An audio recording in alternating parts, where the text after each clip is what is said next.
Assalamualaikum students, welcome to Empower Academy and you are watching easy tutorial. बिस्मिल्लाहिर्रहमानिर्रहीम। अस्सलामुअलैकुम students, आज के lecture में हम डिस्कस करेंगे सीक्वेंस और सीरीज के कॉन्सेप्ट को। तो स्टूडेंट, सीक्वेंस के लिए एक और लफ्ज भी यूज किया जाता है प्रोग्रेशन का। इन दोनों का लफ्जी मतलब सेम है, सीक्वेंस और प्रोग्रेशन सेम वर्ड्स हैं। इसकी डेफिनेशन है the list of numbers written in definite order is called sequence.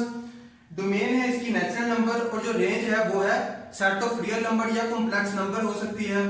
तो स्टूडेंट्स, सबसे पहले हम बात करते हैं कि ये जो डेफिनेशन में यूज किया गया है लफ्ज डेफिनेट ऑर्डर, इस डेफिनेट ऑर्डर की वजह से सीक्वेंस की टोटल 3 टाइप्स हैं।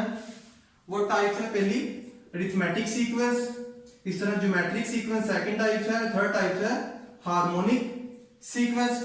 जैसा कि मैंने आपको बताया कि सीक्वेंस और प्रोग्रेशन सेम वर्ड्स हैं, तो इसको हम इस तरह भी लिख सकते हैं अरिथमेटिक प्रोग्रेशन, शॉर्ट फॉर्म में एपी लिख लेते हैं, इस तरह GP and HP harmonic progression. इनका एन टर्म फाइंड करने का जो फार्मूला है वो है A N equal to A one, मतलब first term plus N minus one into D. इस तरह जो ज्योमेट्रिक प्रोग्रेशन में फार्मूला है वो है A N equal to A one into R की पावर एन माइनस वन। और हार्मोनिक प्रोग्रेशन के लिए फार्मूला है वो सिंपल, हम अरिथमेटिक प्रोग्रेशन का रेसिप्रोकल लेते हैं तो वो होगा इक्वल 1 ओवर जो अरिथमेटिक प्रोग्रेशन का फार्मूला है वो एज इट इज आ जाएगा a one plus N minus one into d.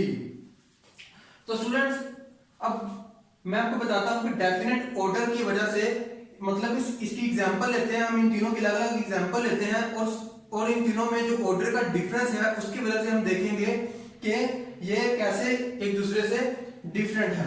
तो स्टूडेंट्स, एग्जांपल है हमारे पास अरिथमेटिक प्रोग्रेशन की। सबसे पहले अरिथमेटिक प्रोग्रेशन है तो इसकी एग्जांपल है 1 4 7 10 up to so on. And geometric progression की एग्जांपल है हमारे पास 3 15 75 375 up to so on. And harmonic progression, इसकी एग्जांपल है हमारे पास वो सिंपल अरिथमेटिक प्रोग्रेशन का रेसिप्रोकल होती है, तो इन टर्म्स का हम रेसिप्रोकल लेंगे तो वो बन जाएगी harmonic progression 1 1/4 1/7 1/10 up to so on.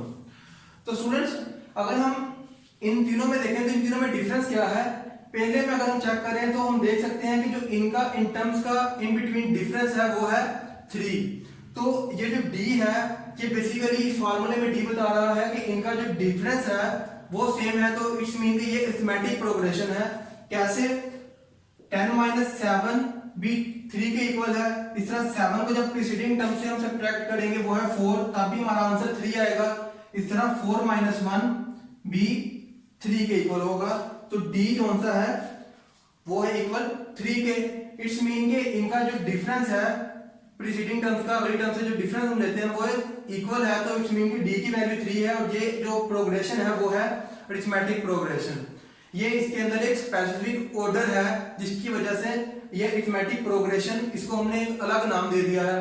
इस तरह स्टूडेंट, ज्योमेट्रिक प्रोग्रेशन में हमको क्या ऑर्डर है कि इसको हमने एक अलग नाम देना पड़ा, वो है कि अगर हम इसकी कोई भी टर्म्स को इसकी प्रीसीडिंग टर्म से डिवाइड करेंगे तो हमारे पास जो आंसर आएगा वो सेम आएगा। मीन के 375 को जब हम डिवाइड करेंगे 75 से तो वो इक्वल होगी जब 75 को हम 15 से डिवाइड करेंगे और 15 को इसकी प्रीसीडिंग टर्म से डिवाइड करेंगे, तो स्टूडेंट्स हमारा आंसर सेम आएगा जो कि इक्वल होगा 5 के। तो जो इस फार्मूले में r यूज किया गया है वो बेसिकली ये चीज है। इस तरह स्टूडेंट्स, अगर आपको हार्मोनिक प्रोग्रेशन गिवन हो तो आप उसे क्या कहते हैं, आपको कोई भी टर्म्स फाइंड करनी हो तो सिंपल आप इसका रेसिप्रोकल लेके इसको अरिथमेटिक प्रोग्रेशन बनाएंगे और d बिल्कुल इसी तरह टर्म्स को प्रीसीडिंग टर्म से माइनस करेंगे और आपके पास d आ जाएगा।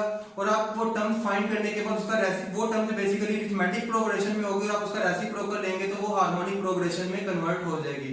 तो स्टूडेंट्स, ये जस्ट सीक्वेंस के कॉन्सेप्ट को समझाने के लिए मैंने इन तीनों की टाइप्स को थोड़ा बहुत डिस्कस किया है। इंशाल्लाह इन तीनों के ऊपर मैं अलग से वीडियो बनाऊंगा ताकि आपको मजीद बेहतर समझ लगे इनकी। तो स्टूडेंट्स, ये सीक्वेंस के अंदर लफ्ज यूज किया गया है domain is natural number and range is real and complex number. तो स्टूडेंट्स ये जो फार्मूले में n है वो n की वैल्यू है हमारे पास, इन तीनों फार्मूले में n यूज किया गया है जो बेसिकली है 1 2 3 4 अप टू सो ऑन, ये करता है बिलोंग नेचुरल नंबर से। n की वैल्यू कभी भी नेगेटिव नहीं होगी क्योंकि टर्म्स हमेशा 1 2 3 4 5 6 इस तरह अप टू सो ऑन आगे जाती हैं, तो कभी भी माइनस टर्म्स नहीं हमने देखी कि a-2 इस तरह की टर्म्स हमने नहीं देखी। अगर हम टर्म्स को लिखें तो a1 mean first terms, a2 a3 इस तरह ये स्टूडेंट्स ये टर्म्स हैं, हमने कभी भी टर्म्स को इस तरह नहीं लिखा a-1 a-2।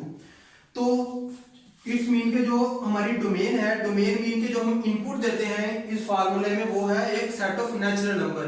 लेकिन स्टूडेंट्स जब n की वैल्यू हम 1 पुट करेंगे और d या r की वैल्यू अकॉर्डिंग टू सीक्वेंस हम निकाल लेंगे, तो हम इन वैल्यूज को पुट करने के बाद हमारा आंसर जरूरी नहीं कि कोई नेचुरल नंबर हो, बल्कि वो कोई भी रियल नंबर हो सकता है।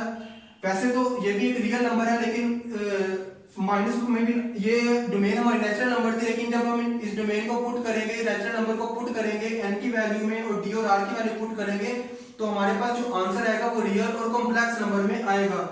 मीन के एओटा 2 एओटा 3 एओटा इस तरह का आंसर भी आ सकता है। इस तरह स्टूडेंट्स फ्रैक्शन में भी आ सकता है हमारे पास आंसर, नेगेटिव नंबर्स भी आ सकते हैं।